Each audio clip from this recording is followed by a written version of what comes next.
Well, good afternoon, West Ham fans. Hope you're safe and well. Russ from the West Ham Network, the West Ham Safety Network.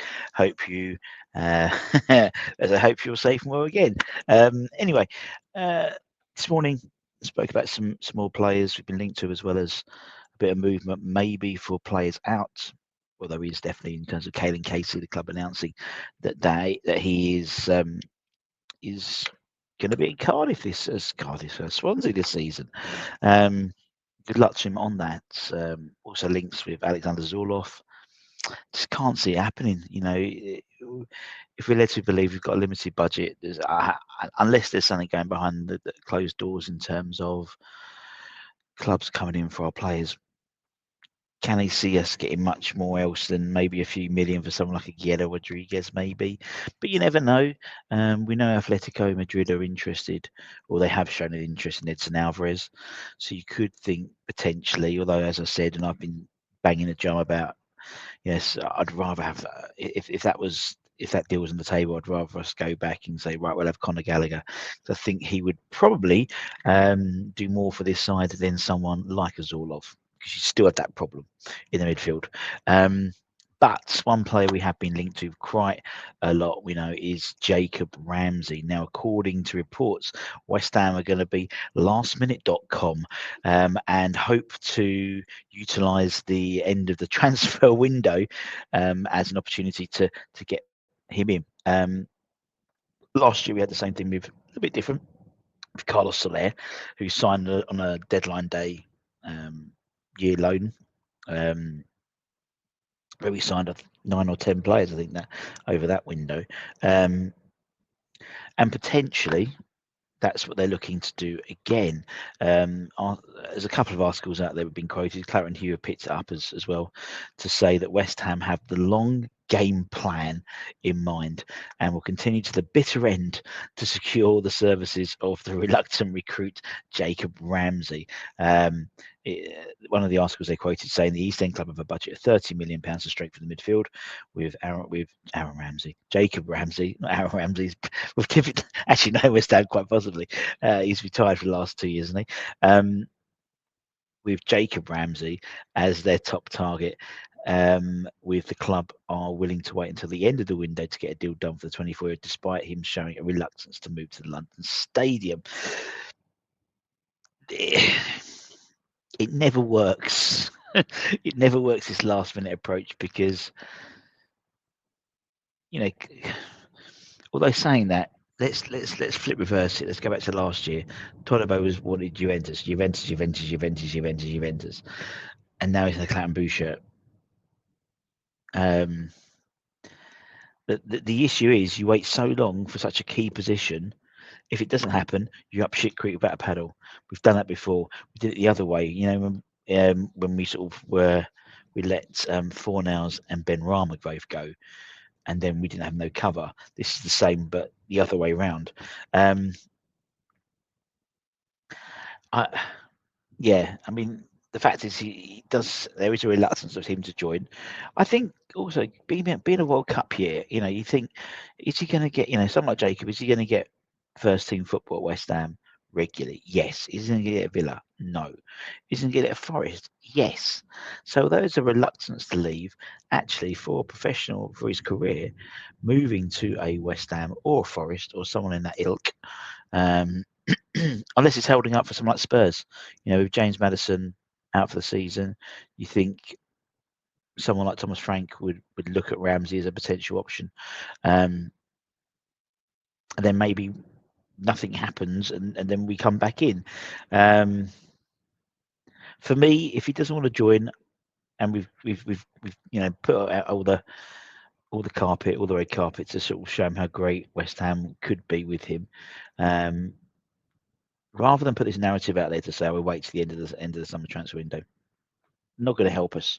Let's move along. Thank you. Good luck. All the best in your future endeavours, and move on, because by the time the end of the transfer window happens, we'd have played 3 or 4 games already this season. Plus, then you've got to integrate players. Yes, there is an international break as well, but that player we signed could well be in the international setup anyway. So could be playing for their international club. So for me, this is nothing. This is makes no sense at all. You know, if you wanted him and you can't get him, move on.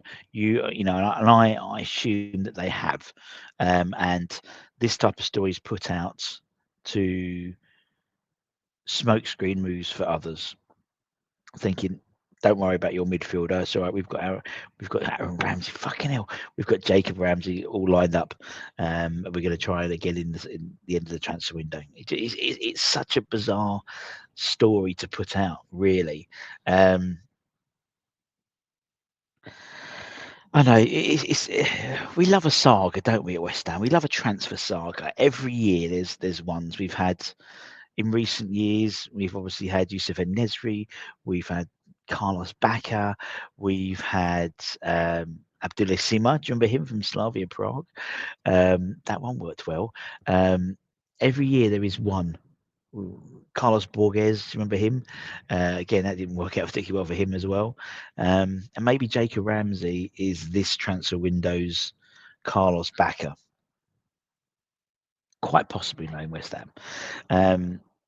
I still think in the next 24 hours, 24, 48, we'll sign a goalkeeper. Who that'll be, your guess is as good as mine. The likelihood it's more likely to be Victor than probably Mads, based on what's been said and what's been mentioned by ITKs and stuff like that. However, could it be, you know, the ruse of the summer in terms of the whole Victor thing being a smokescreen to bring in Mads? It could be. It might not be, but it could be. And to be honest, you never put anything past West Ham at the moment. And you know, maybe the move. I mean, again, we spoke about Michael 𝗟𝗦𝗧, I think, from Werder Bremen. Dominik Livakovic. Again, you know, these stories are put out to force our. I have no. I seriously doubt that Michael 𝗟𝗦𝗧, his name is, would have come out in a supercomputer. Stats not groundbreaking. Someone like Victor, possibly, because actually, you know, look at his stats. I think his save rate is on 82% this season. You know, and actually, you know, looking at his stats, they're very, very impressive within the Brazilian Serie A. He's one of the top performing goalkeepers in South America. So, you know, it may well have been. However, I just feel that some stories you look at, and yeah, as I said, we've been linked with 200 players this transfer window already, and we've still got the best part of 3 weeks left.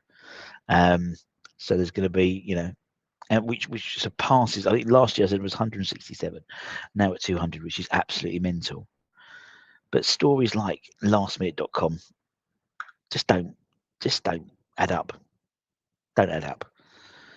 That seems to me a pure smokescreen bid. You know, but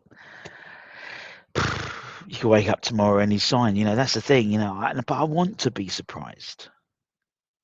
I want to be surprised. The last time we were surprised of a transfer, I think, was when we signed Areola on loan a couple of years ago. That was totally out of the blue. There was no ITK. Literally on the day we heard it was going to happen, rather than necessarily weeks and sagas and bids and foul bids and that type of thing. I want to be surprised. I want to have us go, fuck, brilliant. Yes, that's what we want. Because not only is that for fans, but also a bit of reassurance that, you know, because at the moment, because every player in the world, an agent is linking West Ham to a move for their client or their player, you know, it looks like we're a scattergun. But as I said, we may well have, you know, been linked with 200. We may well have only contacted a tenth, maybe. And across that might be 5 goalkeepers. You know, just plan A, plan B, plan B in terms of inquiries, in terms of difference between an inquiry and a informal bid, a formal bid, concrete offer. There's all these different terminologies. Even with the Fabrizio Romano one, when he cared about Victor, it said it wasn't a here we go. It was a and then here we go. So even then wasn't, you know, it wasn't a slam dunk. Although it does seem, you know, Botafogo's manager, who's Carlos Ancelotti's son, basically said, wanted to thank Victor for all he's done for the club and that type of thing. It was almost like a goodbye speech, but actually saying a goodbye speech. He wasn't selected in the last game. That's why that's looking more likely than not likely to sign. But look, these things have happened. At the beginning of this transfer window, we were led to believe that discussions with Rafael Onyedika, he'd signed personal terms. That was everywhere, Sky Sports, everywhere. Nothing.